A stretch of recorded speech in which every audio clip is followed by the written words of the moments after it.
Uma boa noite a todos. Estamos aqui diretamente do Senac Rio Grande do Norte. Meu nome é Ranieri Pimenta, sou diretor regional dessa casa. Gostaria de cumprimentar a todos que já estão aí conosco nessa primeira live do projeto Trilhas do Futuro. É um projeto que foi idealizado pelo Senac Rio Grande do Norte com a intenção de debater tendências profissionais em diversos segmentos. Também com a produção de conteúdo de vanguarda que contribua para o desenvolvimento das pessoas e das empresas, né? Estamos num momento aí de ressignificação, de pensar sobre como é que as coisas vão acontecer, de repensar o futuro, né? É momento de começar a trilhar novas rotas. Então, o Senac vai te ajudar nesse momento a podermos começar a refletir sobre isso, refletir sobre o que é que o futuro trazia e o que é que tem aí pela frente. Então, nada melhor do que começarmos a discutir sobre trilhas do futuro. O Senac Rio Grande do Norte vem como uma organização do Sistema Fé Comércio Rio Grande do Norte, né, com a intenção de contribuir na educação para o trabalho, né, no momento onde o trabalho vem sendo ressignificado, onde as pessoas vêm repensando diversos elementos da nossa vida. Então, esse projeto tem essa iniciativa. Essa semana nós vamos ter 3 lives, né, começando hoje, com Lília Porto, né, do futuro das coisas, vou já apresentá-la. Vamos falar um pouco hoje sobre o futuro do trabalho. Amanhã vamos ter a diretora de educação da Microsoft Brasil, a Vera Cabral, com o nosso diretor de educação profissional, Jetson Nunes. Vamos falar sobre o futuro da educação.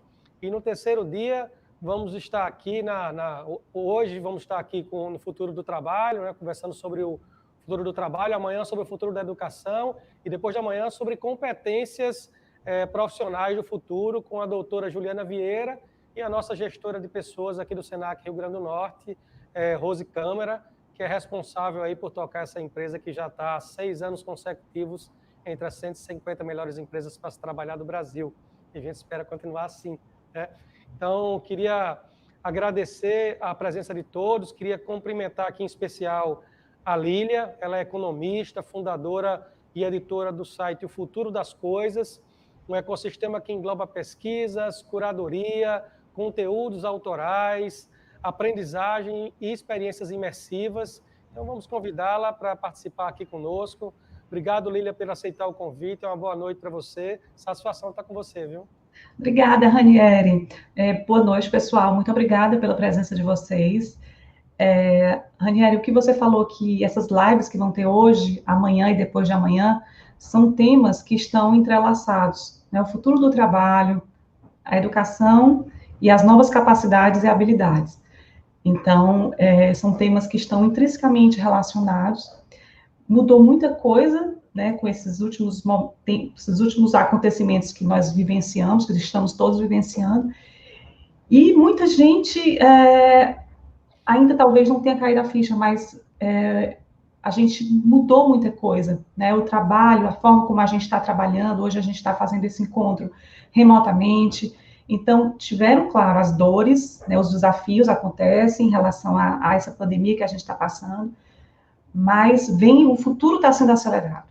Inclusive, a gente não fala nunca futuro no singular, a gente sempre fala futuros, né? Você sabe, você acompanha a gente sempre busca, e é interessante essa perspectiva, porque ela dá um tom otimista, até a gente vai falar um pouquinho de resiliência, né, de adaptabilidade. Então, assim, quando você imagina que é possível criar futuros, né, futuros possíveis, futuros desejáveis, isso intrinsecamente também vai aumentando a sua capacidade de adaptação, resiliência, flexibilidade cognitiva, enfim, um monte de coisa. Mas, obrigada novamente pelo convite e vamos lá. Vamos lá. É engraçado esse tema do futuro, já vou até comentar, né? Porque às vezes as pessoas veem tendências sobre futuro e às vezes uma pessoa ou outra, eu não gostaria que fosse assim, eu não gostaria que fosse dessa outra forma e tal. E quando você fala em futuro, você fala sobre possibilidades, né? Plurais. Então, cenários. Acho que é trabalhar hoje, se movimentar hoje para você poder ter o futuro que você quer, né? O futuro que você quer, que você deseja, né? Exatamente, Minério. E assim, como economista, eu estou acostumada a criar cenários, desde a época da faculdade, né? A gente está acostumado a pensar para frente, olhar para frente. Claro que a gente, assim, a lente do que aconteceu para o passado, né, a gente usa muito, né, a gente usa uma lente integral temporal. Passado, presente, futuro. Passado são as raízes, a cultura, presente são os desafios, são os problemas que a gente tem, e futuro são as tendências e as oportunidades. As oportunidades também estão no presente. E uma coisa que a gente busca é sempre trazer esse olhar do futuro para o presente. Não considero que nem eu, nem ninguém da minha equipe seja futurista, apesar da gente ter estudado, né, futurismo e tudo, mas nós temos um compromisso muito maior. Em vez de estar pensando, sou futurista, não, a gente tem um compromisso em impactar o presente, trazer coisas que já estão acontecendo um pouco mais lá na frente, para a gente resolver problemas que estão acontecendo agora nesse momento, seja escassez, desigualdades, mudar o status quo das coisas como estão sendo feitas. Então, a gente busca esse conhecimento, antecipa esse conhecimento do que está por vir e pensando em cenários, né, porque os cenários ajudam a gente a tomar decisões. Quando você não traça cenários, seja para a sua vida pessoal ou para a sua vida profissional, você fica muito à mercê. E uma coisa que a gente bate muito, a gente não quer ser refém do amanhã. A gente não quer ser refém do que vai acontecer. Então, vamos se preparar agora, né, vamos se antecipar para a gente lidar melhor com o que vai acontecer e criar e ser protagonista realmente desses futuros que a gente quer criar. Eu acho muito bacana isso. Eu costumo sempre dizer que para quem não sabe para onde ir, qualquer caminho serve, né? Sim. Então, é importante ter uma lógica de futuro para que você possa trabalhar no hoje. Mas, gente, eu queria também informar que a equipe do Futuro das Coisas, né, a Lília, especificamente, está ofertando aí uma bolsa uma formação Profissões do Futuro, uma formação online, muito bacana a formação deles. Vocês vão ver aí, estão vendo aí o QR Code e o link na tela. Ao final dessa live, aí vocês vão ter aí um sorteio com as informações. Então, se inscrevam aí, vão concorrer a essa formação muito bacana, que começou ontem, né, Lília? Começou ontem a formação. Começou ontem aí, mas tem um bom tempo aí para as pessoas poderem concluir. Eu acho que são boas provocações nessa formação, então não percam a oportunidade aí, tá certo?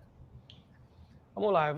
Eu vou começar com uma pergunta aqui, Lília, que eu queria entender um pouco, né? A gente sabe que o mundo do trabalho ele nunca mais voltará ao que era, né? A gente fala muito de mundo VUCA, né?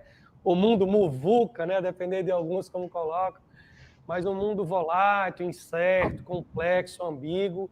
E eu costumo até brincar aqui com as minhas equipes, eu disse, o mundo é VUCA, mas nunca teve tão VUCA como hoje. O norte, de repente, sumiu, né? A gente não sabe onde está o norte, mas ele existe. Mas a gente não sabe onde é que ele está. Então, isso mudou drasticamente a forma como as empresas e as pessoas lidam com o trabalho. Então, eu queria saber, uma primeira pergunta, qual é a sua avaliação sobre o momento de aceleração que a gente vive do futuro, né? Porque a gente olhava para os futuros e alguns deles chegaram bem mais cedo principalmente por conta da pandemia. O que você pode dizer sobre isso? Aniele, aquilo que eu falei no começo, né? Muita coisa está sendo acelerada, coisas que iriam acontecer em alguns meses ou questão de anos, começou agora, trouxe para cá. Então, a velocidade das coisas está mudando, né? A noção de velocidade da gente está mudando, né? O futuro está sendo acelerado. A questão também de escala, de escopo, né? Uma coisa é um evento que acontece na China, numa aldeia, em questão de semanas, pode impactar o mundo todo.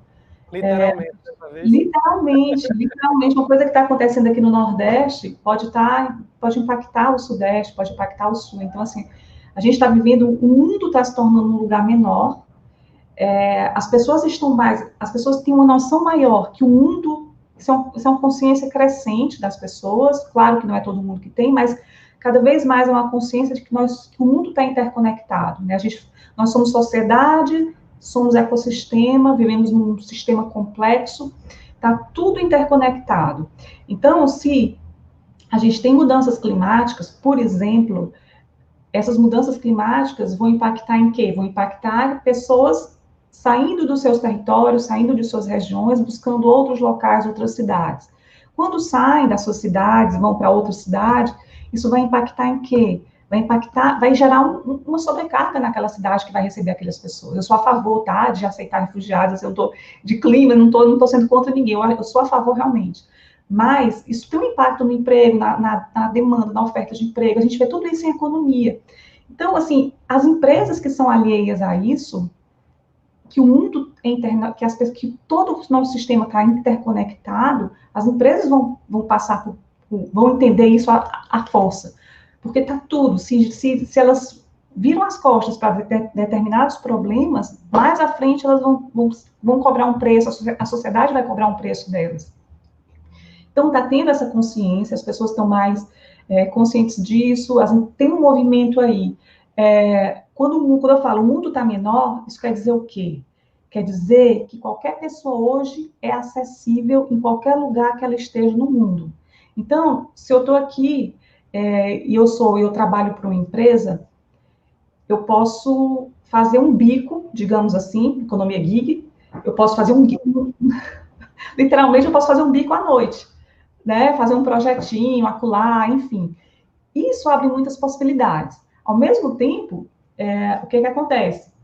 As empresas têm uma capacidade maior de acessar talentos, né, profissionais muito competentes em qualquer lugar que elas estejam. Então, assim, isso gera também uma competição, tá? Com os trabalhadores. Né? As pessoas. Né? Não é só tecnologia, não é só a automação, inteligência artificial, robótica, não. O mundo está menor, então as pessoas são mais acessíveis, né, em qualquer lugar que elas estejam. Acho que também tem um tema assim, as pessoas estão vivendo mais também, né? Acho que os nossos filhos vão viver mais do que a gente, muito provavelmente, pelos avanços na própria medicina, né? Então, a gente vai ter aí a diversas gerações se encontrando, trocando experiências como nunca antes também. Eu acho que é um tema bem rico. Aqui no Senac eu vivo falando, eu digo, olha, que tipo de cursos, que tipo de formação a gente está dando para pessoas que estão partindo para o seu segundo emprego. E eu não estou falando do seu segundo emprego literalmente, estou falando da sua segunda profissão. Você é economista hoje, amanhã você é palestrante, amanhã você é dançarina, né? Então, tem espaço para tudo isso. São coisas que foram acontecendo aí muito rapidamente, né, Lília? A gente vê muito... Desculpa, pode falar. Não, isso que você trouxe agora, Ranieri, é super interessante. Depois a gente pode falar mais sobre essa questão das multigerações. Bem legal. Lília, o que é que a gente sabe que temos mudanças significativas no cenário. Na sua percepção, se você pudesse citar aí algumas poucas coisas que o mundo esperava para 2030 e chegaram agora, o que é que você destacaria? Uma coisa óbvia foi o trabalho remoto, né? O trabalho, sim, de qualquer lugar que você esteja. Eu tenho vergonha de dizer que fazia trabalho remoto, sabia? Eu digo a minha equipe aqui, eu trabalhava em outra organização há 2 anos atrás, que trabalhava no Norte e Nordeste, e fazia trabalho remoto. E pelo trabalho remoto, às vezes eu ficava em casa. Então, eu ficava em casa. E assim, quando alguém me ligava, eu tinha vergonha de dizer que trabalhava remoto. Isso. A gente tinha vergonha de dizer. Eu sempre não, de alguns anos para cá, eu tenho uma empresa, né, que tem, mas assim, eu fico, assim, casa lá. Agora eu tô achando maravilhoso estar em casa. Assim, é uma mudança muito grande de mentalidade, tem muitos desafios, né, para as pessoas, tem toda uma etiqueta, tem toda uma adaptação sobre o trabalho remoto, enfim. Mas uma das coisas foi o trabalho remoto, tem várias coisas que mudaram. Por exemplo, a questão das pessoas estarem com medo das doenças, dos vírus, né, dos germes, hein? Enfim, tem uma tendência aí que diz o seguinte, até da Century, que diz que as empresas vão se tornar empresas de saúde. Vai ter um diretor de saúde dentro das empresas. Isso é muito interessante, porque quando a gente pensa em saúde, não é só a questão de você pegar uma doença, um vírus, alguma coisa, mas assim, questão de saúde mental, né, bem-estar, tudo isso influencia na nossa saúde. Então, vão ter, assim, a gente está à mercê disso, não só dessa pandemia, mas de futuras pandemias. Então, assim, as empresas precisam se preparar para isso. As empresas vão se tornar espaços menores, assim, muitas empresas estão recrutando, né, estão convocando só aquele pessoal mesmo que realmente precisa estar lá presente, o restante realmente está em home office, foi um verdadeiro laboratório essa pandemia para isso. E outras coisas que aconteceram mais, assim, digamos, as pessoas estarem mais preocupadas, como as empresas estão, a sociedade, como as empresas estão se movimentando em relação... A gente vai passar por um processo de recessão, vai passar por uma crise de desemprego, a gente já está passando por esse tipo de situação. Então, isso é um baque, tanto para as pessoas, para os profissionais que estão fazendo menos projetos, fazendo menos trabalhos, as empresas que estão vendendo menos, algumas estão vendendo até mais, mas como é que as empresas estão se posicionando, né, frente a tudo isso? Então, essa é uma das tendências, né? E outra coisa, assim, até uma coisa que está mudando bastante, que não é que não veio com a pandemia, mas é um movimento que já está acontecendo. Essa coisa da meta, eu tenho que bater a meta, eu tenho que fazer X vendas, tá, mas como é que você está interagindo com a sua equipe para movimentar isso, para criar inovação, para gerar novas conversas, para gerar novas provocações? Então, essa consciência mais ampla, né, mais humana, mais de sociedade, está começando a permear, né, os ambientes corporativos. E é curioso, está falando da história da meta, né? A gente sempre imagina um ambiente difícil, duro, né? Assim, às vezes até bastante agressivo, né? E a gente vê também muitas empresas voltadas para a inovação. Não, eu preciso inovar, eu preciso construir algo novo. E, ao mesmo tempo, acabam sendo intolerantes com erros, o que, para mim, é um negócio meio estranho. Eu disse, olha, ou você é tolerante a erros ou você é inovadora, porque as duas coisas não se combinam, né? Obviamente que tem que se preparar para diminuir impactos de possíveis erros, mas na minha cabeça, pode ser uma cabeça meio simplista, não sei o que você pensa disso, Lilian, mas acho que inovação e tolerância a erros, eles têm que andar juntos. Total, a tolerância a erros, total. E você falando em inovação, tem uma pesquisa da Deloitte que fala o seguinte, que ela entrevistou quase 30 mil pessoas no mundo todo, foram vários países, e os entrevistados são executivos, são CEOs, né, gestores, disseram o seguinte, que eles mensuraram 30% níveis mais altos de inovação, em torno de 30% a mais, de empresas que tinham um propósito.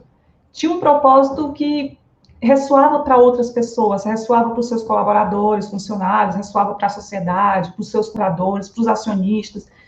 Então, 30% maior de inovação. Tem a Priscila Viterbino, fez uma pergunta aí, ela perguntou, Lilian, você acredita que tanto o empreendedorismo pessoal como o social tem um destaque nesse período e pode ser uma tendência? Sim, Priscila, total.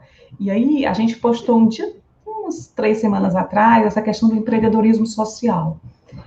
Ela está ligada aqui a um entrelaçamento de tecnologia com o ser humano, ou seja, é o ser humano amplificado, porque isso nem entrava muito em debate quando se falava em empreendedorismo social, né? Você pensava em outras coisas, vou gerar impacto, vou gerar questão de moradia, questão, né, de ecologia, N pautas, mas assim, a tecnologia, ela está começando já, os avanços tecnológicos, e essa consciência de que a tecnologia não vem para me substituir, ela vem para me amplificar, para aumentar as minhas capacidades.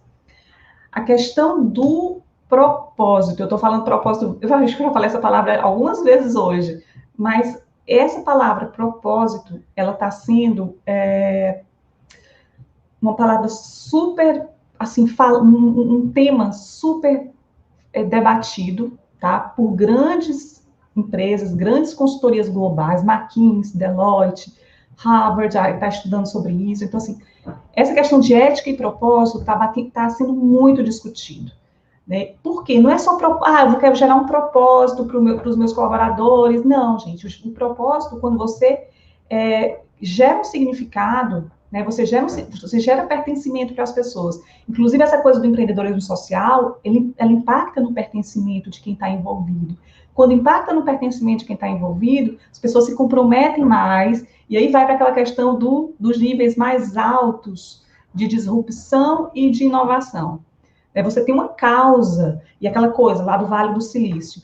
Eu quero impactar 1 bilhão de pessoas, né? Eu quero impactar 1 bilhão de pessoas. Na verdade, é o que eu digo muito aqui, eu não quero impactar 1 bilhão de pessoas. Eu quero, se possível, impactar uma pessoa 1 bilhão de vezes. Então, acho que isso é mais importante, tá? Do que essa questão de atingir. Não, gente, a gente está indo... Qualidade em vez de quantidade, né? Perfeito, é isso mesmo. Bem curiosa essa fala. Você falou de propósito, né? Eu gosto muito de mover.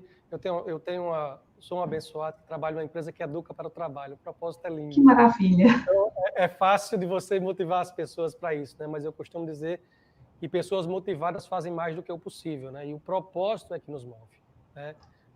Remuneração, ele é um elemento que pode ser mais desmotivador do que motivador. Propósito, não, meu amigo. Propósito é uma das mega tendências, né? Inclusive, né? Sim, total. Economia da gig economy, né? Mas, Lila, deixa eu fazer uma provocação aqui, pegar a sua fala anterior. A gente tem aí, gente, acho que talvez um dos primeiros momentos na história onde a gente tem 5 gerações bem diferentes se envolvendo, né? Tem diversos autores que separam, eu costumo separar de algumas formas aqui, inclusive nas pesquisas que eu faço no Senac, eu não peço para separar por idade, peço para separar por geração, porque fica mais fácil de você entender que eles têm características um pouco diferentes. Mas você tem os baby boomers, né? Os baby boomers, o pessoal lá comprometido com carreira, com esforço. A geração X, que eu sou do finalzinho dela já lá. Também. Tô com 40 anos, né? 41, na verdade. A geração mais de mente aberta, mais competitiva, né? Que já são filhos dos baby boomers. Tem a geração Y, né? O pessoal de 25 a 39 anos. Já nasceram, para alguns não vão saber o que é isso, estão aqui não, mas nasceram com um álbum no Orkut. Né? Ou seja, fizeram conexão na internet, esperando até 2 horas da tarde para poder conectar, porque tinha pulso. Sabem o que é cair a ficha, como você falou no início, né? Ou seja, viveram um orelhão. A geração G, que são os nativos digitais, mais colaborativos, abertos, conectados. Eu tenho uma filha da geração Z, que tem 10 anos, né? E tem uma da geração Alfa, que tem o pessoal que tem um pouco menos já do ano. É aqueles que o pessoal pergunta assim, por que eles ficam passando os dedinhos no celular sem saber o que é? Do mesmo jeito que aprenderam a falar, né? Vendo, repetindo. Então, Lili, acho que talvez seja o primeiro momento na história que a gente vê 5 gerações diferentes se encontrando, quase todas elas no ambiente de trabalho. Como é que você vê isso? Isso é uma oportunidade? Como é que você vê de oportunidades nisso aí? Muito, Ranieri. Assim, hoje a gente vê ambientes de trabalho com 5 gerações, né, 4 gerações, e é uma oportunidade incrível de aprendizado para todo mundo. Claro que vai ter, a gente fala em competição multigeracional, mas é uma oportunidade incrível de aprendizado, né, você de trocas entre as pessoas. E tem um estudo, que depois eu passo o link para vocês, mas que avaliaram a autopercepção das pessoas. E essa geração mais sênior, né, o pessoal mais os baby boomers, eles se achavam, eles tinham uma autopercepção de que eram muito rigorosos, muito chatos. E aí,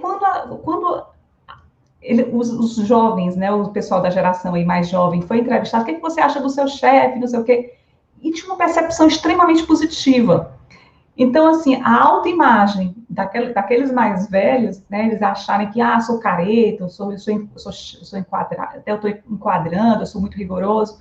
E não, e a geração jovem está aí super, porque essa geração jovem é uma geração muito mais, é uma geração que precisa, ela é uma geração mais carente, tá? Ela precisa se sentir aceita, precisa ter um propósito. Isso aí tem vários estudos, várias consultorias que dizem que essa geração é movida a propósito. Elas não ficam numa empresa que trabalha só para o lucro, para o resultado financeiro, não ficam. Elas precisam se sentir motivadas. Elas são mais, digamos assim, abertas. Por elas serem nativos digitais, essas pessoas, elas têm uma capacidade de identificar, por exemplo, saiu um estudo agora, eu passo para vocês os links, tá? Que eu li hoje.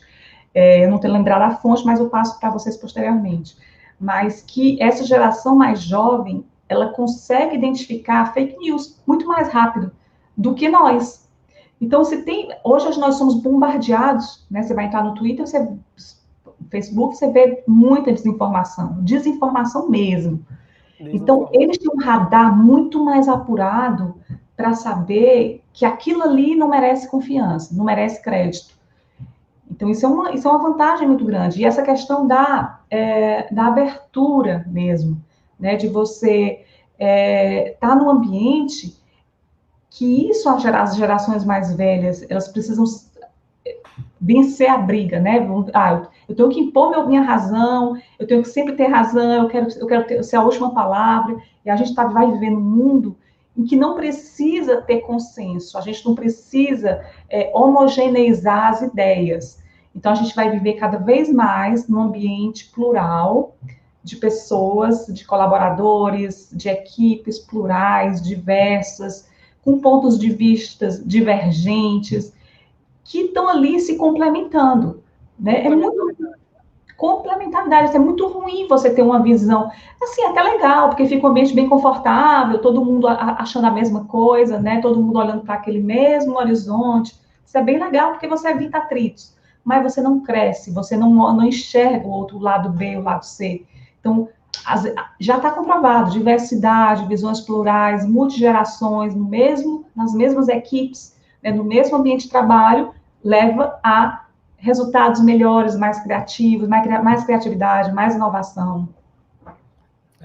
Vou lembrar o pessoal que está assistindo aí a live, tem o QR Code aí na tela, a bolsa para a formação online, Profissões do Futuro, aí do site Futuro das Coisas, ofertado aí pela Lília e companhia, nos qual nós agradecemos. Lília, a gente tem aí oportunidades para as empresas aí, né? A gente vê aí as empresas que tiveram que se transformar digitalmente, até porque não tinha ou, né? Não tinha, com a pandemia não tinha ou, eu vou fazer isso ou aquilo, não, tinha que se transformar. A gente vê aí, tem algumas pesquisas anteriores, inclusive do Gartner, falando que os profissionais mais conectados, eles chegam a ser 8 vezes mais produtivos do que a pessoa que é menos conectada, né? Mas aí isso também corre para um lado e para o outro, né? Se é mais conectado, você corre o risco também de perder foco. Então, tem elementos aí bem envolvidos aí. Aqui no Senac, agora, durante a pandemia, a gente teve que fazer um trabalho forte para trabalhar muito com projetos, né? Uma organização muito feita por projetos. Primeiro porque o longo prazo virou uma semana, né? Então não dava para trabalhar com planejamento corriqueiro, com planejamento convencional de longo prazo. Eu tinha que trabalhar com metodologias ágeis. E nesses projetos, a gente fez 12 projetos ao todo, durante a pandemia, a gente viu muita integração, tanto intergeracional quanto inter-hierarquias, digamos assim. Você tinha lá um técnico na área de contabilidade tocando um projeto em que o Scrum Master, né, o gestor daquele projeto, era o diretor financeiro, né? Mas quem tocava o projeto era o técnico de contabilidade, com uma pessoa de RH, de marketing, né? Então, a gente vê muita interação nisso aí, a gente viu muitas possibilidades também com o aprendizado mediado por tecnologia. Eu fico pensando, assim, o quanto é que mudou formação, né? A gente vai falar um pouco, eu vi que teve uma pergunta aí falando sobre formação, a gente vai falar bastante sobre educação amanhã, mas o desafio para as áreas de gestão de pessoas de fazerem formação de uma forma diferente, né? E até pelo cenário muito incerto, o aprendizado ao fazer, né? O learn by doing também teve que ser carta direta, né? Você tinha que estar fazendo isso, aprendendo e reaprendendo, errando logo, como dizem as startups, erra logo para poder acertar logo, né?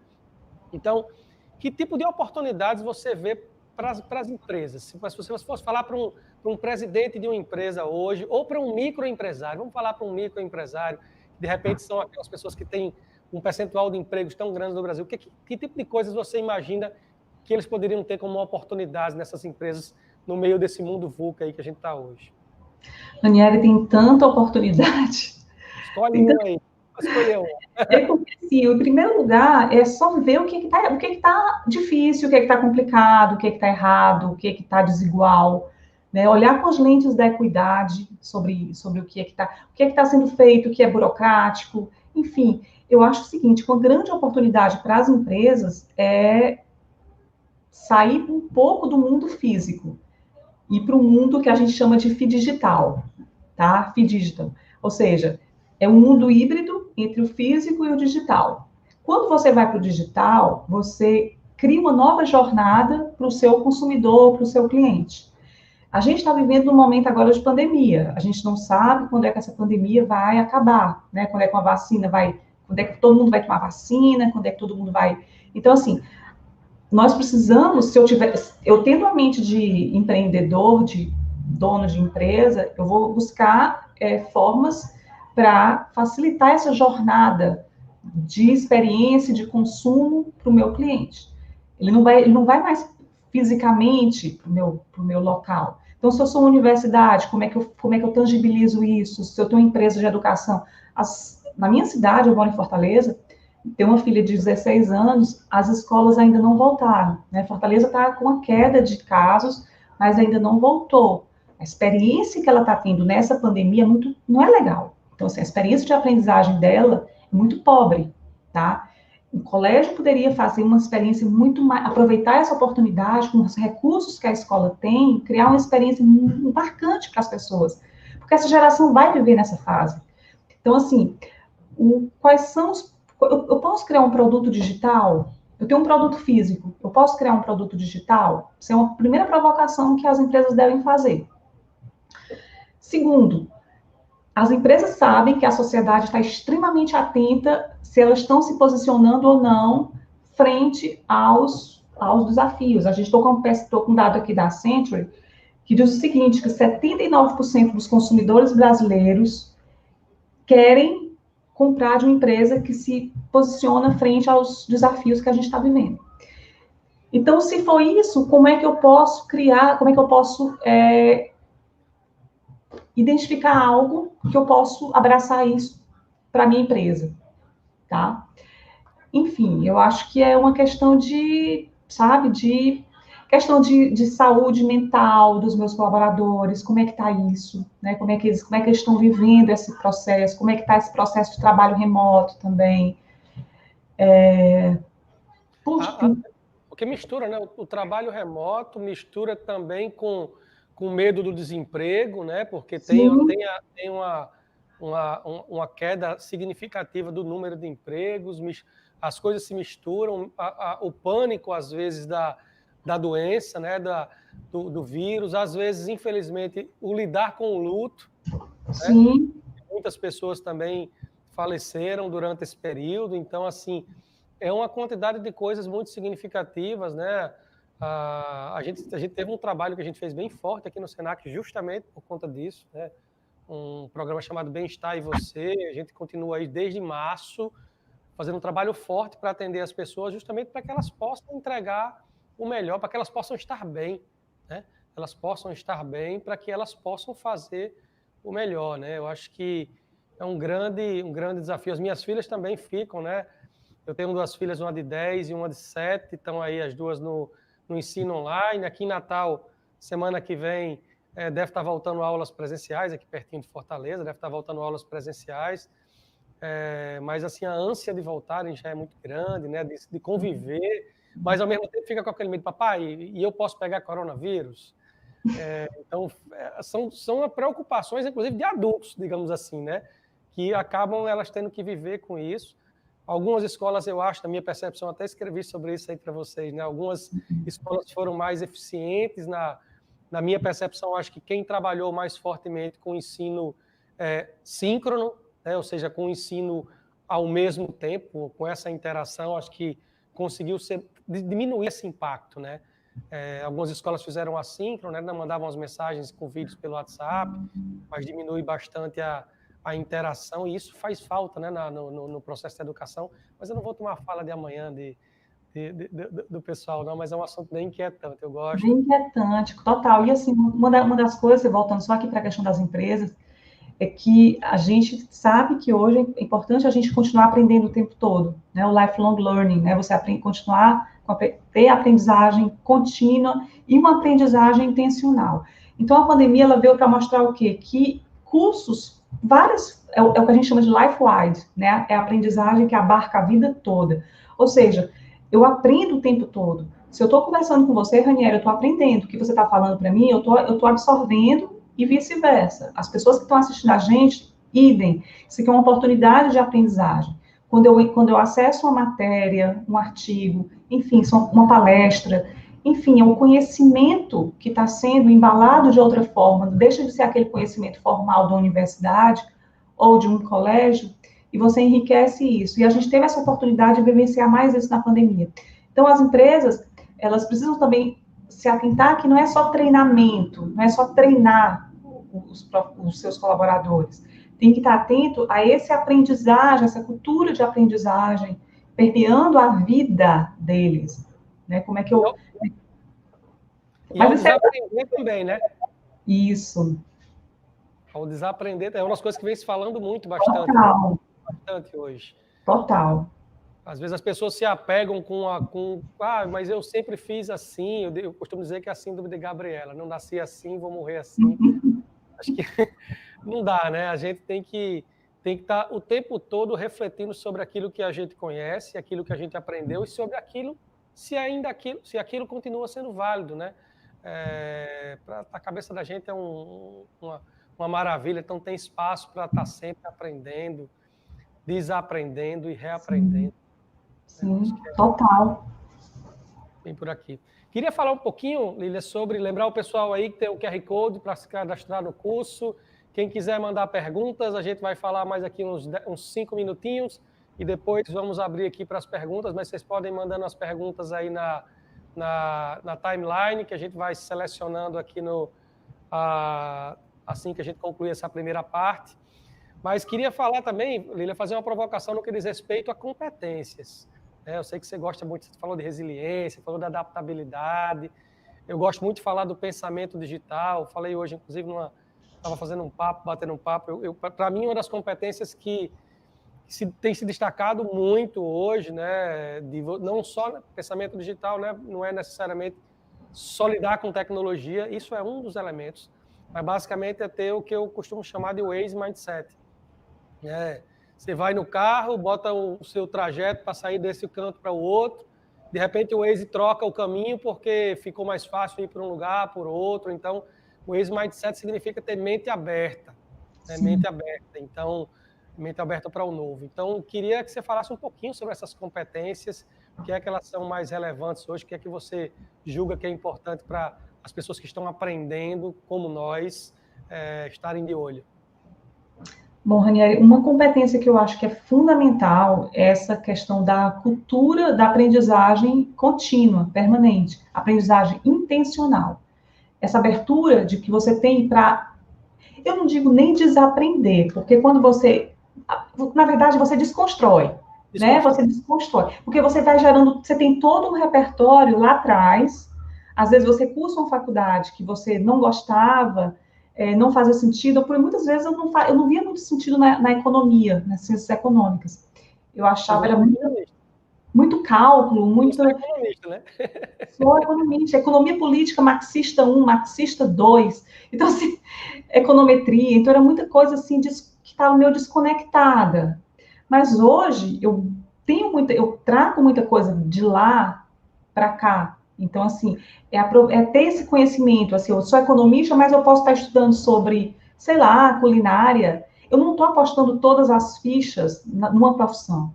Eu trabalho para mim. E mesmo se eu fosse uma funcionária, eu estaria trabalhando... Hoje eu tenho certeza disso, eu estaria trabalhando para mim. Quando eu trabalho para mim e eu busco a excelência nesse caos... Porque é isso, é como você falou aí, né? Aí no Senac, às vezes as pessoas estão envolvidas em um projeto, é aquela correria, aquela coisa para você conseguir cumprir prazo, você está num ambiente de caos. Você deixa muitas vezes algumas coisas acumularem para dar foco, né? A questão do foco.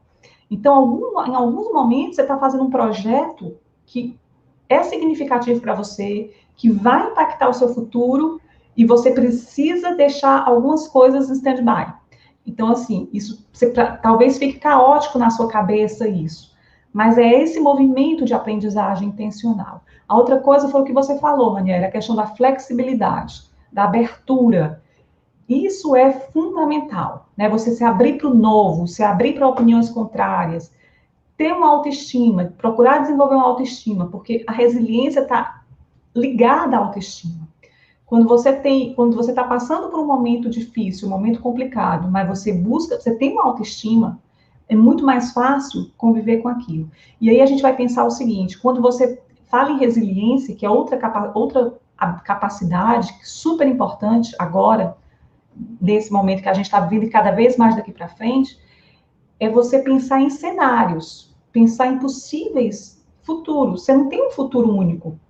Você não tem uma coisa que vai acontecer ali que é destino. Não, você pode pensar o seguinte: então, eu posso criar alguma coisa aqui diferente da minha rota. Eu estava indo para uma rota aqui, ou criar duas rotas. Tem um estudo de Harvard que diz o seguinte: que quando uma pessoa faz duas coisas, tem dois trabalhos, digamos que você trabalha aí, né, Daniela, no Senac, e de repente você tem um bistrô à noite. Você abre um bistrô ou uma cervejaria com um amigo seu, uma pequena cervejaria. O que acontece? Isso é medido, tá? Isso o Harvard mediu. Você se torna um profissional melhor no trabalho que você já fazia antes e se torna um profissional melhor, com a visão mais apurada para essa nova atividade. Eu sei que é difícil, mas o que eu estou dizendo é o seguinte: não precisa também você ser o homem maravilha, né, Mulher Maravilha, o super-homem de fazer várias coisas ao mesmo tempo. Mas, às vezes, é diversificar um pouco a sua atuação, de repente, trabalhar em um projeto que você nunca fez antes, fazer experimentar, está aberto para experimentações. E ser menos cruel consigo mesmo, né? Tá, errei, puxa, eu também já quebrei empresa, eu já quebrei e nem por isso me senti zero de frustração, zero de me achar que sou incompetente. Então, assim, é só uma questão de olhar para frente. Eu acho assim, vamos olhar para frente. O que eu aprendi aqui, o que eu posso fazer melhor da próxima vez. Acho que a falibilidade, né, a capacidade que a gente tem de entender que nós, de fato, a gente fala, é humano, todo mundo erra. Mas, assim, a gente tem que ter capacidade para entender que isso é muito natural, né? Tá, você fechou uma empresa, às vezes muito acontece, o cara já fechou 2 empresas, seu amigo, ele tem muito mais experiência para poder acertar lá na frente do que talvez alguém. Então, assim, ele já teve coragem, já usou, então é muito bacana. Tem uma pergunta aqui, Lília, já vou colocar aqui, do Benjamin. Ele está perguntando, o Benjamin, nosso lá de Mossoró, aqui na cidade, você conhece? Fortaleza está no meio aqui entre a gente. Né? Então, no futuro, há muitas profissões em risco de desaparecer, Lília? O que é que você acha? Benjamin... Normalmente eu respondo essa pergunta de uma formazinha, eu nunca dou lista. Depois eu respondo, dê a sua resposta aí. Não, eu normalmente nunca dou lista, porque 85% dos empregos que vão existir, que as crianças estão nas escolas, não vão ser os que elas vão estudar, né? Então, assim, eu prefiro falar em competências, né? Foi o primeiro artigo que eu escrevi para vocês, falando da minha conversa com minha filha, dizendo que, olha, eu vou te ajudar a ser adaptável, mas não dá para dizer que você vai ser professor ou administradora, não sei nem se vai ter isso lá na frente. Então, eu gosto bem de fugir das profissões. Não, e esse seu artigo, Raniel, depois você manda o link aqui para o pessoal, porque complementa muito o que a gente está conversando aqui. E é exatamente isso, assim, as profissões que a gente não sabe quais são as profissões que vão desaparecer, basicamente são aquelas que são braçais, repetitivas e rotineiras. Essa máquina pode pegar, pode ser qualquer atividade. E não são as profissões que vão desaparecer. Na verdade, são alguns processos dentro da profissão que vai desaparecer. Por exemplo, a radiologia, né? O médico radiologista. Hoje, os algoritmos, eles estão fazendo a leitura das imagens, né? O olho humano do médico, o médico, ele vai ter, o radiologista está abrindo novas capacidades, novas habilidades, tendo o machine learning, né? Os algoritmos, a aprendizagem de máquina, para facilitar o trabalho dele. Então, ele vai ser poupado de estar tendo que distinguir os 50 mil tons de cinza daquela imagem, por exemplo, da mama, sei lá o que for, identificar lá, fazer o diagnóstico, ele vai ser auxiliado pela máquina. Mesma coisa com a contabilidade, com o direito, com o médico cirurgião. Alguns processos a máquina vai assumir. E novos trabalhos vão surgir que a gente nem imagina o que seja.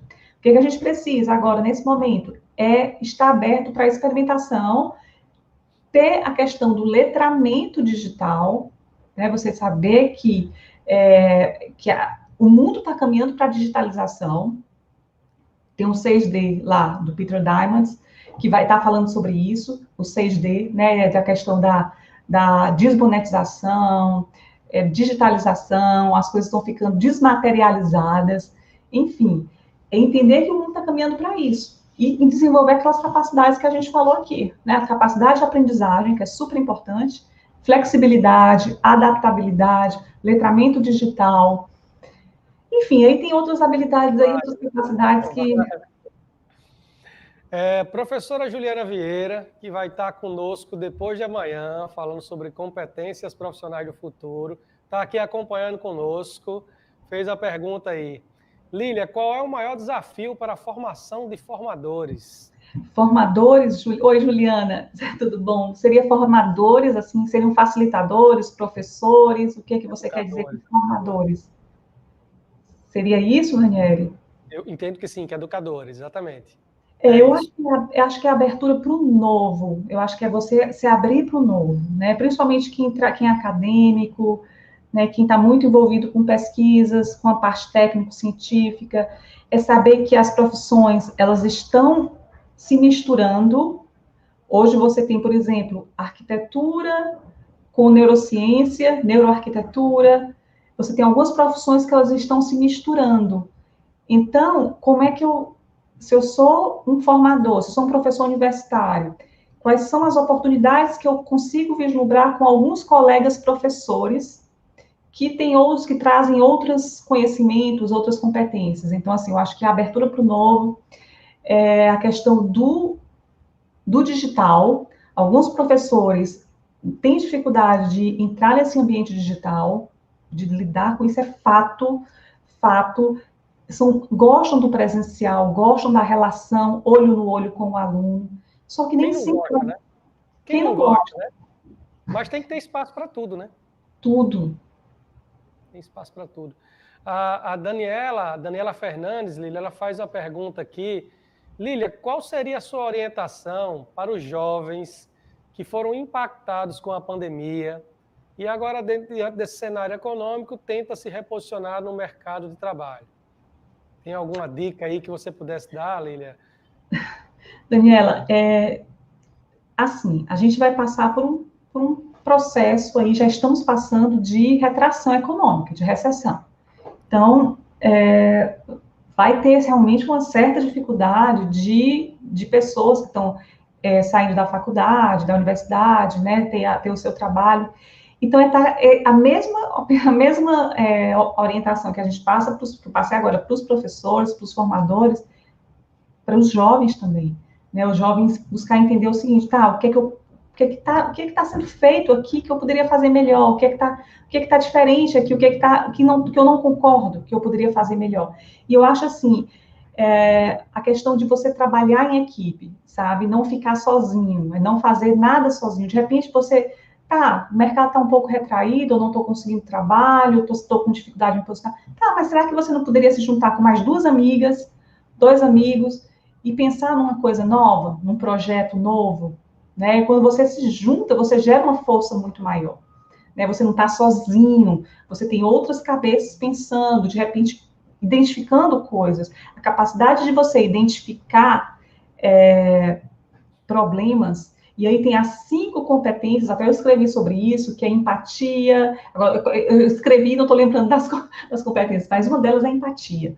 A empatia de quê? De você entender o que está se passando pelos outros. A empatia, a compaixão também, né? Então, assim, tudo são habilidades humanas, e olha que é que a gente está vendo. Eu tenho uma empresa, eu sou sócio de uma empresa na área de saúde, na área pós-digital. Os médicos estão começando a ficar muito atentos a essa questão de relações humanas, compaixão, tudo isso que a gente está falando. Então, essa capacidade de você se colocar no lugar do outro, Daniela, assim, de você entender o que está passando, que você poderia ajudar, sabe? Eu acho que é aí que está as oportunidades. E, inclusive, essa matéria que eu fiz, tem um artigo que eu me baseei, está lá no blog da gente, que são as 5 competências fundamentais. Empatia, compaixão, tem outras lá. E elas, quando você tem essas 5 capacidades, você tem uma capacidade também maior de identificar oportunidades. Quando você identifica oportunidades, já está meio caminho andado. Você precisa agora só força para você agir, né, para você executar. E às vezes, quando você se junta com mais gente, você tem mais, esse impulso é maior, né, de você ir para frente. Eu acho que vou pegar essa sua última fala, que é até uma curiosidade, né? Você trabalha, né? Trabalha com a organização, o futuro das coisas, que é uma curadoria, né? Ou seja, uma curadoria você vai juntando o que há de melhor de diversas pessoas que escreveram, que discutiram, que colocaram. É uma coisa extremamente colaborativa, né? Isso tem muito a ver com essa lógica do mundo atual, né? O que esse tipo de trabalho traz, Lília? O que isso lhe engrandece, por exemplo, enquanto pessoas? Porque isso pode ser feito em diversas coisas, né? As pessoas podem fazer eu quero ser um especialista em estatística, vou juntar pessoas que também falam sobre isso, que pensam diferente de mim, né? O que tem nessa estratégia aí do futuro das coisas, né? Lembrando aí a todos, tem o QR Code aí da formação Profissões do Futuro, gratuito, a gente já vai estar encerrando a live e vamos fazer o sorteio já, então se inscrevam aí que está já concluindo. Bom, uma frase que eu ouvi ontem, Ranieri, foi o seguinte: trabalhe de graça para ficar rico. O que eu comecei a fazer? Há 5 anos atrás começamos a gerar conteúdo. Comecei sozinha a gerar conteúdo e teve um impacto muito grande porque ninguém estava falando sobre isso. Novamente, ninguém estava falando sobre determinadas coisas que você ocupa o lugar na cabeça das pessoas. Então, falando sobre o futuro, não tinha futurista já no mundo todo, mas aqui no Brasil foi pioneiro. Então, assim, você trazer essas informações sobre essa lente de futuro abriu a cabeça das pessoas. Então, assim, não é só a questão. Tem a curadoria também, claro, a gente faz a curadoria, mas a gente também faz mapeamento, faz estudos de futuro, faz mapeamento de tendências também. A gente se junta, como você falou, né, colaborativo, a gente trabalha com equipes que se formam para um determinado projeto e se desfazem, né? Essas equipes se desfazem, depois tem outras equipes, tem gente que está com a gente o tempo todo, tem gente que está ali só esporadicamente, mas é trabalho de equipe. Por quê? Porque a gente valoriza muito a questão de visões plurais, né? De diversidade, a questão de pessoas pensando diferente. Então é isso. Quando você tem uma visão, você, eu acho que eu identifiquei uma oportunidade, eu acho que eu vou montar aqui uma empresinha, montar aqui um negócio, vou criar aqui uma conta aqui no iFood, vou fazer aqui uma coisa diferente. Tá, ótimo, né? Você tem essa capacidade, muito bom. Mas geralmente quando você traz alguém para ficar perto de você, você amplifica isso, causa um impacto maior. Muito bem. Eu vou pedir aqui à equipe de comunicação, já que a gente já vai caminhando aí para os 5 minutos finais, antes da gente fazer as despedidas, vou pedir aí, queria mandar um abraço aí, tenho que sempre mandar, Lília, se eu não mandar, meu pai, que é seu conterrâneo aí, seu Manuel Pimenta, minha mãe Maria Lúcia, estão aí assistindo, se eu não mandar, ele fica bravo comigo, tá? Pago, viu, painho? Assistindo aqui. Vou pedir a equipe de comunicação aí para poder fazer botar o sorteador aí na tela, para fazer o sorteio. E aí depois eu vou abrir, Lília, para você fazer as suas despedidas aí, o encerramento, falar alguma coisa que de repente eu não tenha lhe perguntado e que você gostaria de falar, tá bom? Ótimo. Vamos lá, equipe produção, como diz a minha filha youtuber. Vamos, produção.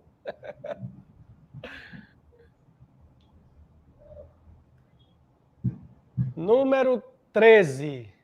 Número 13, vamos ver aí quem foi o 13º aí a se inscrever. Foi no finalzinho da live já, olha. Já foi no finalzinho da live.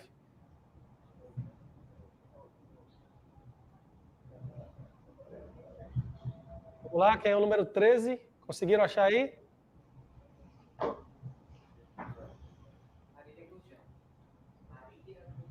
Marília Gujão.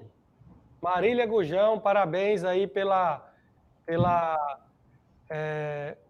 pelo curso, né? Vai participar. Depois a gente vai mandar para vocês. A gente vai entrar em contato e manda para vocês por e-mail as instruções para o acesso à plataforma, né? Lília, queria passar a devolver para você aí, novamente, com o meu agradecimento. Uma satisfação, a gente já falava com você essa semana, né? Estou colocando as carinhas das arrobas, a gente já tinha se falado muito por e-mail, trocando algumas ideias de alguns artigos, né? E ter esse papo com você aqui foi muito bacana. Espero que tenha contribuído para todos, mas quero passar as despedidas aí para você, as suas palavras finais, aí sua mensagem final. Obrigada, Ranieri. E como é o nome da pessoa que ganhou a bolsa? Marília Gurjão. Marília Gurjão. Bem-vinda, Marília. E a Marília comentando aí. A gente vai estudar aí, vai começar uma jornada aí, você vai ficar 1 ano na plataforma, então a gente vai estudar forças, tendências, né, quais são os desafios de diversas profissões. A gente tem várias pessoas convidadas, professores convidados.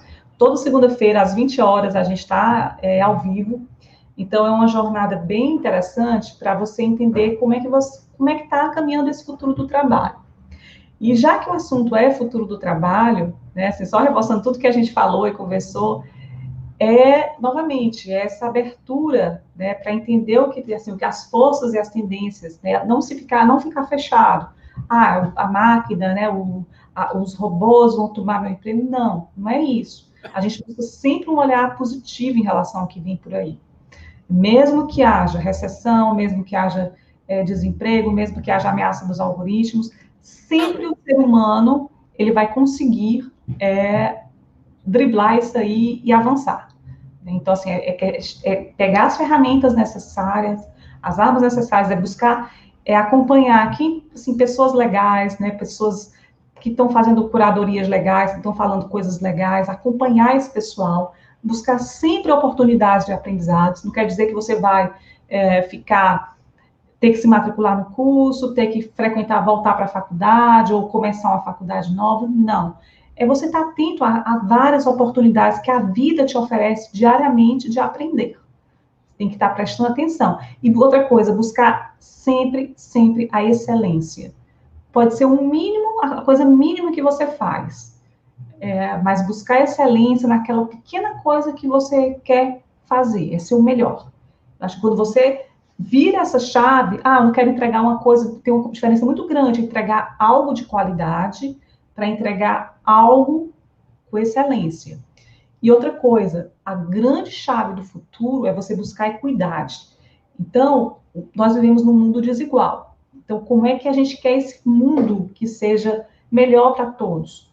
Futuros mais inclusivos, mais acessíveis. Então, como é que eu posso contribuir com isso? Porque quando você vira essa chave, você vai acordar, o seu domingo não vai ser chato, né? A sua segunda-feira não vai ser chata.